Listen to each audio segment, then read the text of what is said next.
Isang mapagpalang umaga sa ating lahat, mga kapatid ko kay Kristo, mula sa The Solid Rock Morning Devotion. Isang kagalakan na muli tayo ay makapagbulay-bulay sa salita ng Panginoon sa umagang ito. Mga ilang minutong pagbubulay-bulay ng mga salita ng Panginoon upang papurihan at sambahin ang ating Panginoong Hesukristo. Ang ating pong pagbubulay-bulayan ngayong umaga, mga kaibigan, ay matatagpuan sa Mateo, Kabanata 6, talatang 21. Ito ang sinasabi, sapagkat kung saan naroroon ang iyong kayamanan, naroroon din ang iyong puso. Pinagpala na po tayo sa pagkabasa at pagkarinig ng kanyang mga salita. Tayo po ay manalangin. Ama naming Diyos na makapangyarihan sa lahat, kami po ay lumalapit at nagpakumbaba sa iyong harapan na humihingi ng kapatawaran sa aming mga kasalanan. Patawaran niyo po kami, O Diyos, at bigyan niyo po kami ng karunungan upang makasunod sa iyong kalooban at gabayan niyo po kami sa lahat ng aming mga ginagawa.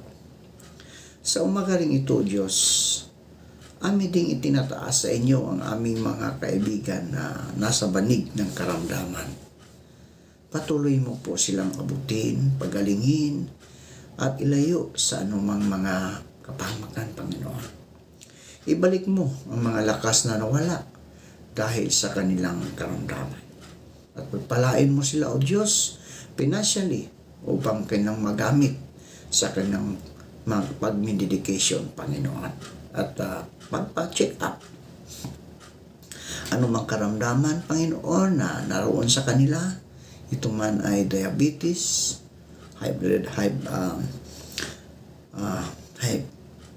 diabetes, ubo, sipon, at iba pa, Panginoon, ay patuloy mo itong pagalingin. At ikaw, Diyos, ang siyang humilong magpagaling dito.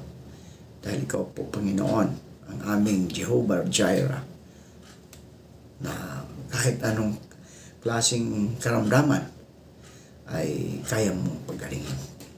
Gayon din po, Panginoon, sa mga kaibigan namin na nasa mga suliranin, sa mga pagsubok sa buhay. Lord,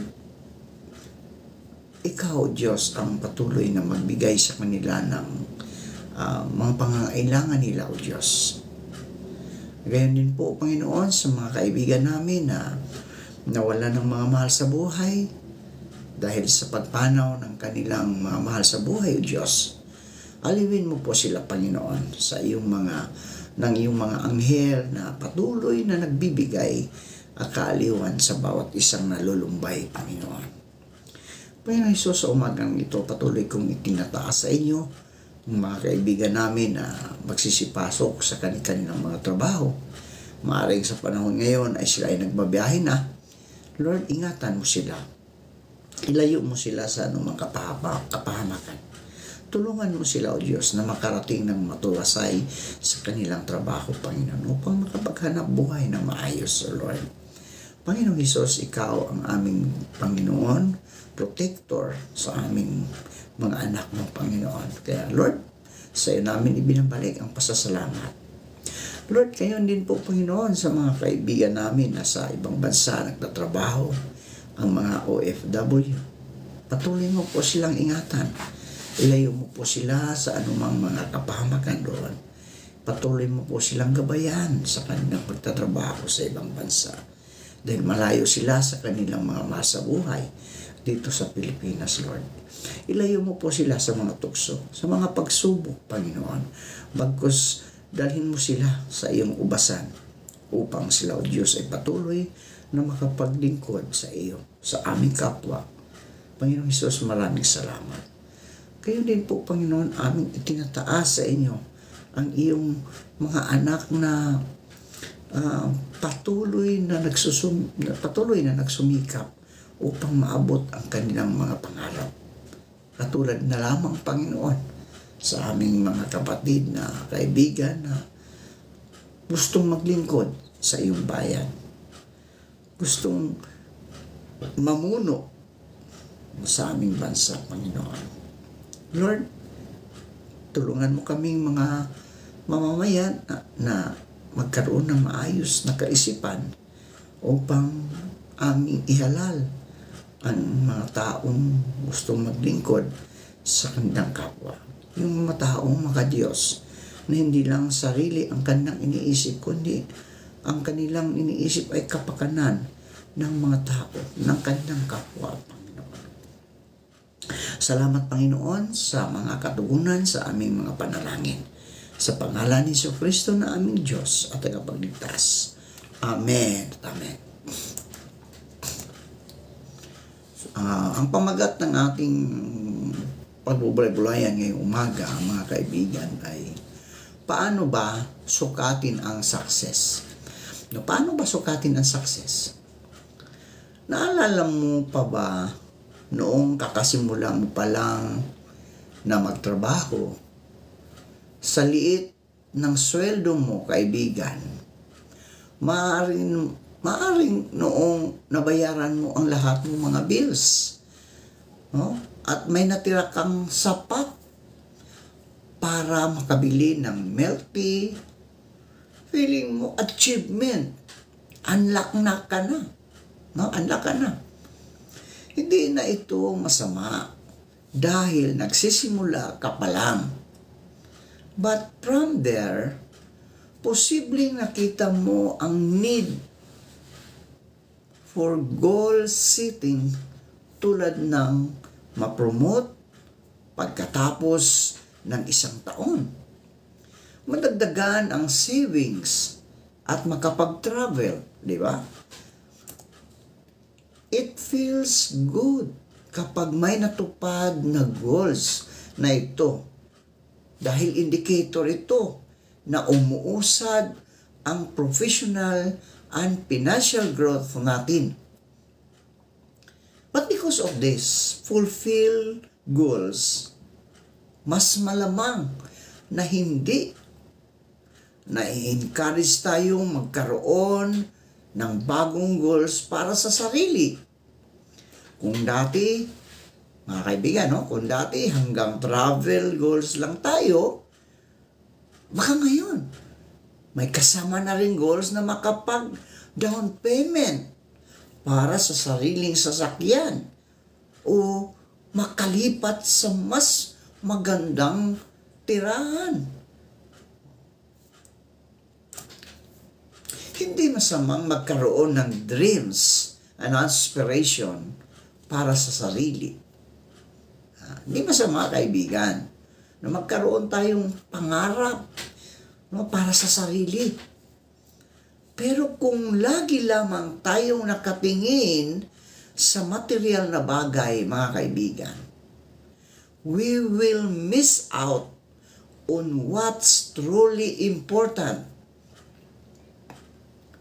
Maraming nagpupursige to have more, dahil iniisip nila that fulfillment and security comes with having enough in their bank accounts.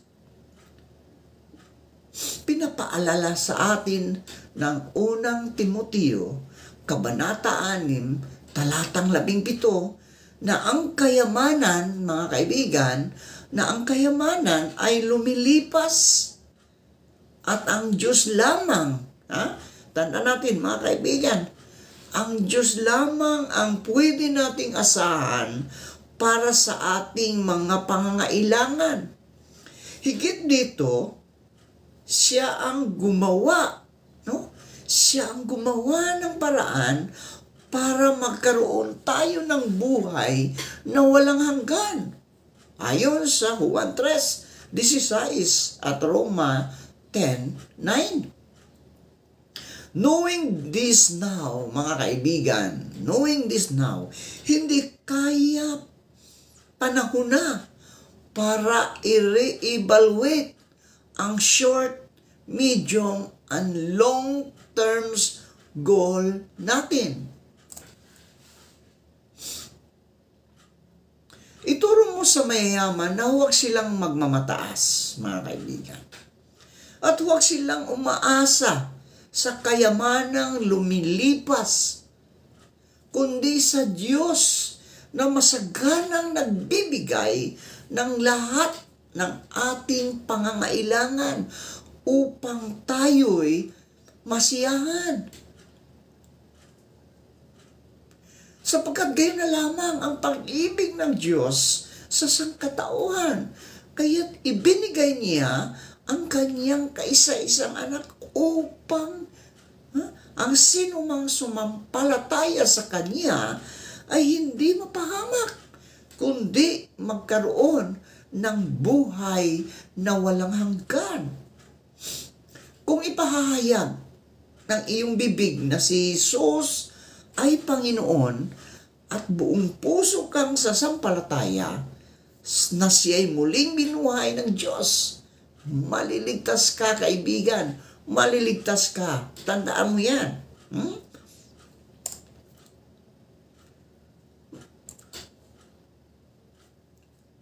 Ito ngayon ang hamon sa atin, mga kaibigan. Ano man ang dami ng iyong kayamanan, ang ganda ng bahay, ang ganda ng sasakyan, ang ganda ng lahat. Pero kung wala kang Diyos sa ating puso, kaibigan, wala kang Kristo sa ating puso, hunghang yan, walang silbihan. Bakit, kaibigan? Dahil kapag tayo'y nawala dito sa mundong ito, kasi ang kayamanan, mga kaibigan, pansamantala lamang dito sa mundo. Ang importante, kaibigan, yung buhay na walang hanggan na naroon sa langit, kasama ng Panginoon. Mas maganda, kaibigan, meron kang pagpapala, meron kang kayamanan dito sa lupa, at meron ka rin kayamanan doon sa langit. Di ba? Mas masarap yun. Masarap na ang buhay mo sa mundong ito na ating tinitirhan. Mas masarap pa ang buhay natin doon sa mundo ng ating Panginoong Jesucristo, ang langit. Di ba? Mayroon tayong buhay na walang hanggan. O kaibigan, tanggapin mo si Kristo.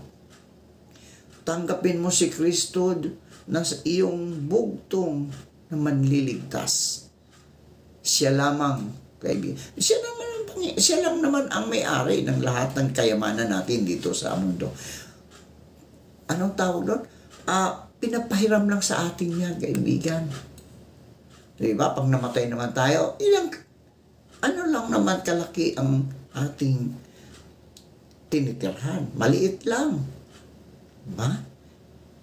Ang damit natin, ang kayamanan, ang kokotse natin, hindi naman natin madadala yan. Diba? Pag-aawayan lang yan. Ang importante, kaibigan, si Kristo ang nasa puso mo. Tanggapin mo siya ngayon na. Dahil ikaw ay maliligtas. Kung sino man ang sumasampalataya at tanggapin ang ating Panginoong Jesucristo, ay siyang maliligtas. Purihin ang Panginoon. Tayo po ay manalangin.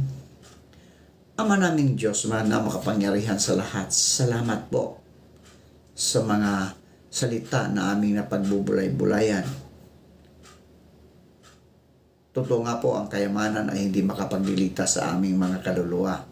Ikaw lang, O Diyos, ang siyang nag-iisang tagapagligtas ng aming mga kaluluwa. At maaari, Panginoon, ay kami ay makapag-impok ng kayamanan doon sa langit upang sa aming paglisan sa mundong ito ay meron kaming tahanang mas na walang hanggan doon sa langit kasama namin ang iyong mga anghel na nagpupuri sa iyo, Panginoon. Kaya Lord, tulungan mo kami na ito'y aming masunod. Sa umagang ring ito, O Diyos, dalangin ko na pagpalain mo po ang lahat ng nakikinig ng iyong mga salita. Tulungan mo sila ano man ang kanilang mga ginagawa. Layo mo po sila sa kapahamakan kung sila man, O Diyos, ay nagmamaniho ng mga sasakyan. Ingatan mo sila sa lahat ng oras kasama ng kanilang mahal sa buhay. Maraming salamat po sa pangalan ni Jesucristo na aming Diyos at tagapagligtas. Amen.